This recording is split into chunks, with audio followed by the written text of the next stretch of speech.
प्यारे बच्चे, जैसा कि हम हर रोज एक सवाल करते हैं और उस सवाल का जवाब हम ढूंढने की कोशिश करते हैं और हमारा ये वर्क होता है कि उस सवाल का जवाब आपको इजी वे में समझाया जाए। तो आज का हमारा सवाल है, पूछिए। हमारा सवाल है, आखिर न्यूटन कैसे दिया था गुरुत्वाकर्षण का नियम। अब इस नियम को समझने के लिए सबसे पहले हमें समझना पड़ेगा केपलर के नियम को। केपलर के नियम को समझने के लिए हम लोगों को समझना पड़ेगा कि केपलर किसके लिए काम किया था। तो केपलर काम किया था सोलर सिस्टम के लिए, और सोलर सिस्टम का मतलब ग्रहों की गति के लिए काम किया था। तो यहाँ पे हम लोग जानते थे कि केपलर ने 3 नियम दिया था।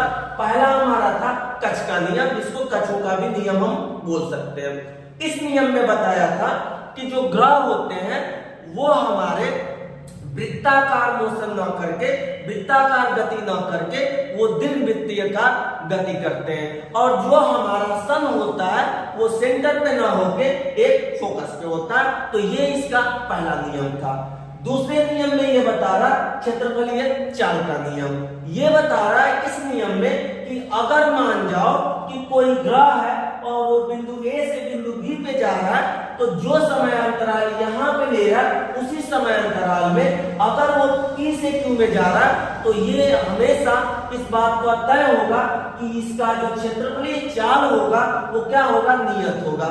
मतलब जो dA/dt होगा वो क्या होगा, नियत होगा। तो जो dt होता है ये हमारा होता है एक्चुअली कि dA/dt इज इक्वल टू हमारा कोणीय संवेग अपॉन 2m। तो यहाँ पे हम लोग बात करते हैं कि यहाँ कोणीय संवेग क्या होता है, नियत होता है। अब तीसरा जो हम लोग नाम देते हैं, वो तीसरा जो इसका नियम था कि जो इसको समयांतराल लगा, मतलब टाइम पीरियड लगा, मीन्स आवर्तकाल जो है